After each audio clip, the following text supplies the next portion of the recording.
Qizlarda, kelinlarda, ayollarda shar'iy hijobni kiymasligi, avratlarini yopmasligiga bir qancha sabablarni, bahonalarni ko'rsatishadi. Shulardan bittasi hijobni o'rashlikka o'zi ko'p ham qoniqmasligi. Zarilmaydi deydi, issiqda deydi. Desa ikkita savol beriladi bu ayolga. Siz o'zi hijobdan qanoatlanmas ekansiz, islomdan qanoatlanasizmi?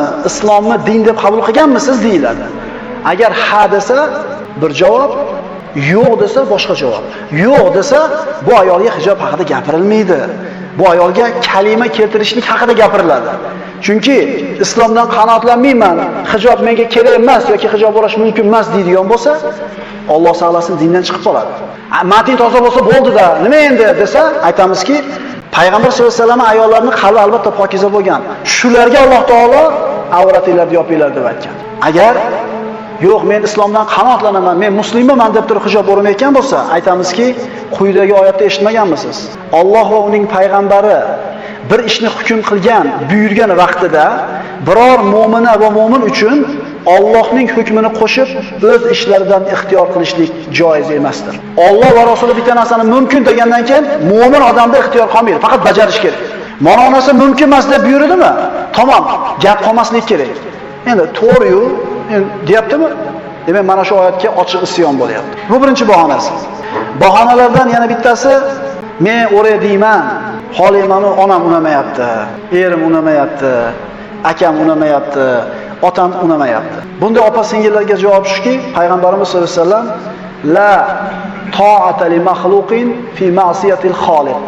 Xoliqqa osiy bo'ladigan ishlarda maxluqqa itoat qilinmaydi degan hadisni aytamiz. Ota-onamizga yaxshi muomalada bo'lishligimizni shariat buyurgan bizga. Va in jahadaka ala an tushrika bi ma laysa laka bihi ilm fala tuti'huma. Agar ular, ya'ni ota-ona seni o'zing bilmagan narsalarni menga sherik qilishlikka zo'rlasalar, gunoh qilishlikka zo'rlasalar, ularga itoat etma. Ota-onaga faqatgina gunoh ishni qil desa itoat qilinmaydi. Boshqa o'rinda ota-ona boshiga qo'yiladi inson. Yana bir bahonasi. Men hijob o'rasam, shu issiqqa chidamayman, nafasim qaytib ketadi, havo ololmay qolaman, issiq bo'lib ketadi desa, Alloh taoloni va qalu la tanfiru fil har qul naru jahannama ashaddu harra degan oyatni o'qiymiz. Payg'ambarimiz sollallohu alayhi vasallam Hijratning 9-yilida Tabukka sahobalarni g'azotga chaqirganida nihoyat issiq payt bo'ladi. Rum degan mamlakat bilan jang qilishlik kerak. Masofa juda uzoq. Issiq payt. Shunda muxoliflar payg'ambarimizning hukmiga javob bermaganlar aytishdiki, bu issiqda urushga chiqmanglar. Ayting ey Muhammad alayhisalom, agar ular anglay olsalar, jahannam otashi yana ham issiqroq. Dunyodagi ottoqda issig'iga chidamasa, shunaqa sabr yo'q bo'lsa, jahannam o'tiga sabri yetarmikin? Mana shu opa-singillarimiz. Biz ularda kamoli yaxshi ko'rganligimizdan, musulmon mu'mini bo'lganligidan, jahannamdan qutulsin, jannatga kirsin degan yaxshilikni sog'inganligimizdan aytamiz. Yana ba'zilar hijob o'ramaysizmi deb aytsa, men deydi qilsam bir qilaman deydi. Keyin tashamayman bir xil odamlarga o'xshab. O'raganimdan keyin tashashlikdan qo'rqaman deydi. Ya'ni o'zini shunday bir azmi qaror egasi ekanligini bildirib, "Obora falonchilarga o'xshab bir o'rab bir tashamayman. Men o'rasam shart o'rayman, o'shuning uchun hozir o'ramayapman." Bu ham bitta bahona. Yana ba'zilar aytadi, ro'mol o'rasang hozir har xil nom bilan nomlashyapti. Falonchilardan ekan, to'kinchilar. O'zi odamlarni rozi qilishlikda maqsad qilgan odam hech qachon maqsadiga yetmaydi. Irzo'in nasi g'oyatun la tudra. Hech qachon odam rozi bo'lmaydi. Odam odamdan rozi bo'lmaydi. Endi siz o'sha hijobni o'ramaslik bilan rozi qilaman degan bo'lsangiz, o'ramasangiz ham yoqmaydi, o'rasangiz ham yoqmaydi. Shuning uchun ham shariatimiz bitta Allohni rozi qil deydi. Qo'yani keyingi o'rindagi narsa. Allohni rozi qilsangiz, odamlarni ham Alloh taolo o'zini maqib qo'yadi. O'rayman deydi bir xilga, yana bitta bahonalardan. Jinday yoshim kattaysan. Eshitib qolamiz. Yoshsan hali deydi. O'ynab qol deydi, yurib qol deydi. Eshitamiz kattalardan, ehtimol onalardan, ehtimol otalardan chiqadi shu narsa. O'lgiydi deydi. Va majbur qilma deydi. Hali yosh, o'ynab olsin ozgina. Endi aytamizki, yoshim sal ulg'ayganda hijob olaman yoki shu kiyimlarni kiyaman degan opalar bo'lsa, o'lim tanlamaydi. Mo yosh ekan, mo qari ekan demaydi.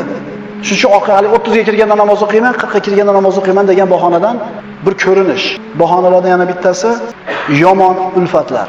Ibn Mas'ud roziyallohu anhuning gapi esimizdan chiqmasin. U kishi aytganki, roziyallohu anhu, Alloh taolo yomon ulfatdan ko'ra yomonroq maxluqni yaratmadi. Alloh taolo yomon ulfatdan ko'ra yomonroq mahluq yaratmadi. Iblis albatta yomon, lekin a'udhu billahi minash shaytonir rojim desa shayton qochadi. Endi yomon ulfatga 100 marta a'udhu basmalani ayting, yoningizda turaveradi. Hech qachon inson tug'ilib qimorboz bo'lib qolmagan. Bir ulfati bo'lgan, qimorga bir marta olib borgan, 2 marta olib borgan, qimorboz bo'lib ketgan. Hech qachon bir odam ilmli bo'lib ketmaydi birdaniga. Ulfati bir marta darsga olib borgan, 2 marta olib borgan, ilmli bo'lgan. Bir odam aroqxo'r bo'lib ketgan emas tug'iliblar. Kim boshlagan uni?